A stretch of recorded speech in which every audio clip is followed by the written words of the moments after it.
श्रद्धा murder case के आरोपी आफताब अमीन पूनावाला की न्यायिक हिरासत को 14 दिनों के लिए और बढ़ा दिया गया है।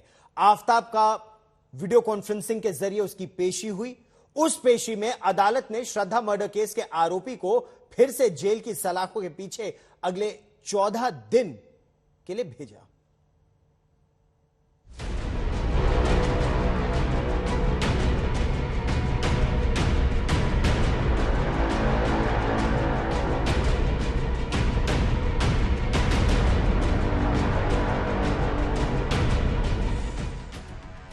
तिहाड़ जेल में रहते हुए आफताब को पूरे 13 दिन हो चुके हैं।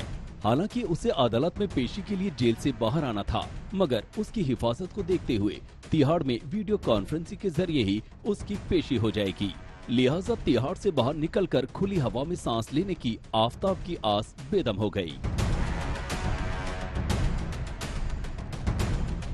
इन 13 दिनों के दौरान आफताब करीब 5 बार जेल से बाहर निकला, लेकिन इन 13 दिनों के दौरान उसे ज्यादातर वक्त अकेले में रहने का मौका मिला और जेल के उस एकांत में उसके सामने जिस एक सवाल का बसेरा था कि आखिर एक श्रद्धा का खात्मा करने के लिए उसने कम से कम 13 तरह की साजिशें रची थी। जिस श्रद्धा के साथ आफताब 3 साल से लिव इन में रह रहा था, उसी श्रद्धा को आफताब ने क्यों मारा? अगर श्रद्धा आफताब पर शादी के लिए दबाव डाल रही थी, तो वहीं श्रद्धा फिर आफताब को छोड़कर क्यों जाना चाहती थी? और अगर श्रद्धा आफताब को छोड़कर जाना ही चाहती थी, तो फिर आफताब को उसका कत्ल करने की जरूरत क्या थी?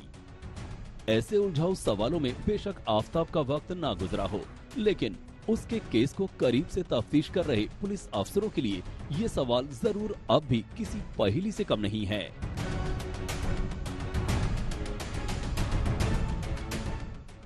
श्रद्धा आफताब मामले को सामने आए करीब 1 महीना होने को आ रहा है और इस मामले में लगातार हो रहे नए खुलासों पर पूरे देश की निगाहें टिकी हुई हैं। बीते हफ्ते ही आफताब का नार्को टेस्ट हुआ और उससे पहले 2 राउंड में उसका पॉलीग्राफ टेस्ट हो चुका है। इस बीच आफताब और श्रद्धा मर्डर केस की जांच से जुड़े कुछ अफसरों ने ये जरूर बताया है कि बहुत जल्द इस मामले में कुछ बड़े खुलासे हो सकते हैं।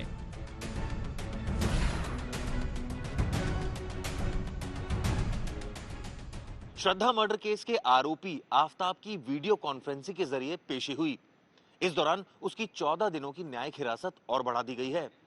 दूसरी तरफ इस मामले में पुलिस अब जल्द ही चार्जशीट दाखिल करने वाली है, लेकिन इससे पहले पुलिस को इंतजार है उस डीएनए रिपोर्ट का, जिससे साफ हो पाएगा कि दरअसल जंगल में जो हड्डियां मिली थी वो श्रद्धा की थी या फिर नहीं। इस रिपोर्ट के मिलने के बाद ही चार्जशीट का रास्ता साफ हो पाएगा।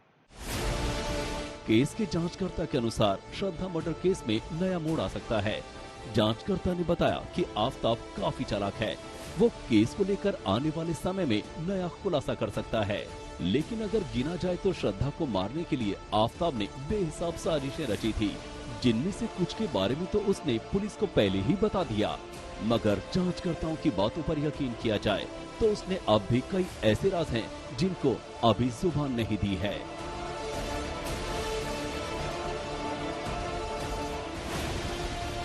अगर गौर से देखा जाए तो ये कुछ ऐसे सवाल हैं जिनका पूरी तरह से सामने आना बेहद जरूरी है। श्रद्धा का कत्ल किस तारीख को हुआ?